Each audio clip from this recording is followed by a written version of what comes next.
C'est une situation catastrophique, c'est-à-dire que les parents se sentent complètement abandonnés par les pouvoirs publics parce qu'en fait, il n'y a pas assez de place pour nos enfants. Il n'y a non seulement pas assez de place, mais pas assez de place de qualité. En fait, les familles sont seules à devoir gérer ce problème parce qu'évidemment, les exclus n'ont de place que dans leur famille.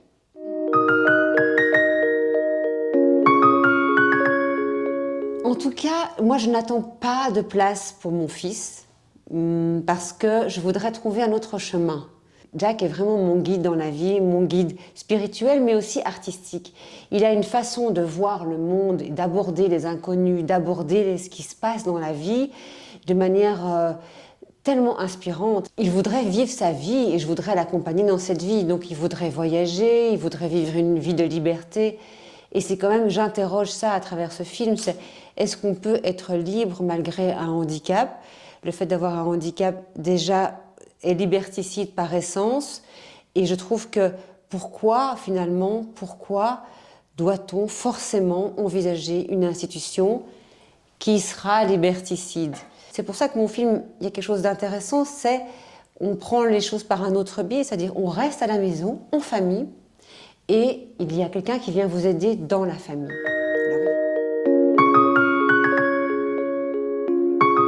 Donc en 2013, la Belgique a été condamnée par le Comité européen des droits sociaux pour son manque de place et de liberté, de choix pour les personnes handicapées de grande dépendance. On est en 2025, rien n'a bougé. Là, on pourrait refaire un recours auprès du Comité européen des droits sociaux, il serait à nouveau condamné. Donc ça veut dire que ce n'est pas une priorité politique et donc ce problème est laissé aux mains des premiers concernés, c'est-à-dire les familles.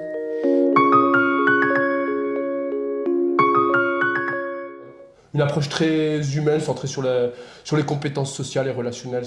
Et pour ça, il faut que je les guide. Et à travers ces situations que tu mets en scène, tu les amènes à comprendre que certains changements qu'ils peuvent opérer dans leur propre comportement vont influencer le comportement de leur enfant aussi. Et puis, tu vois, on équilibre tout ça en fonction de...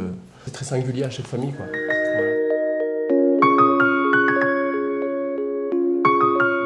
Complexe. À l'inverse aussi, ça amène d'autres choses, un autre rapport à la vie aussi, tout ça est multiple. Mais c'est sûr que c'est pas un long fleuve tranquille, c'est sûr que c'est pas que du bien. Ah, il est différent, ça va m'amener des nouvelles choses. Non, c'est une montagne russe, quoi. Quand t'as un enfant en situation de handicap, c'est ça, quoi. Mais à la limite, ça rejoint aussi, à moindre échelle, la vie d'un enfant typique avec ses parents. Ça rejoint aussi ça. Le handicap n'est pas juste, c'est différent. Enfin, je veux dire, il y a des similitudes, hein.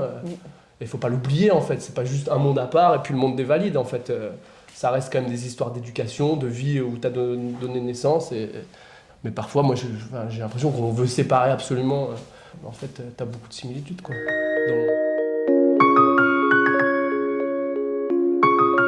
Sur cette histoire de prendre en main son destin, pour permettre à ces personnes de prendre en main leur destin et non pas que leur destin soit prisonnier des consignes des adultes. Oui, c'est l'autodétermination, c'est-à-dire que c'est ce que je disais au début de l'interview, c'est-à-dire que c'est pas parce qu'on est en situation de handicap qu'on n'est pas libre de refuser, de dire oui, de dire non.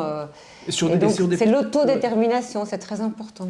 Très très important. La majorité des jeunes que je vois en situation de handicap, on leur a pas appris à dire non. Ils ne savent pas refuser clairement parce qu'on va trop vite aussi, parce qu'on a pris l'habitude de pas attendre qu'il nous fasse un message clair. Et donc, sauf que si tu regardes le développement d'un enfant typique, rien que dans sa communication verbale, verbalement, une des premières choses qui vient et très très vite, c'est non.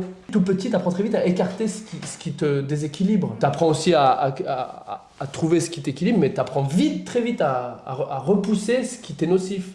Et ça, dans le milieu du handicap, cet apprentissage-là, de ce que je vois, il n'est pas beaucoup abordé. Et quand il est abordé, c'est un peu vite fait, quoi. Effectivement, c'est vrai que le consentement est assez aboli. Hein. Ouais. Je veux dire, on les emmène toutes les semaines chez la logopède, le kiné, le psychomotricien. En fait, quand ils descendent, il y en a plein. Au moment de descendre de la voiture, si tu leur laisses le temps, ils vont te donner un signal, ils n'ont pas envie de descendre. Et quelqu'un qui ne peut pas dire non, c'est quelqu'un qui peut décompenser, qui peut être déprimé à l'âge de 20 ans, qui peut faire une dépression, et donc on veut éviter ça en plus. Soit ça, Soit, du coup, ils trouvent plein d'autres stratégies pour pas faire les choses qu'on leur demande de faire. Donc les autres stratégies, c'est des troubles du comportement principalement. C'est ça aussi, il faut bien être clair avec ça.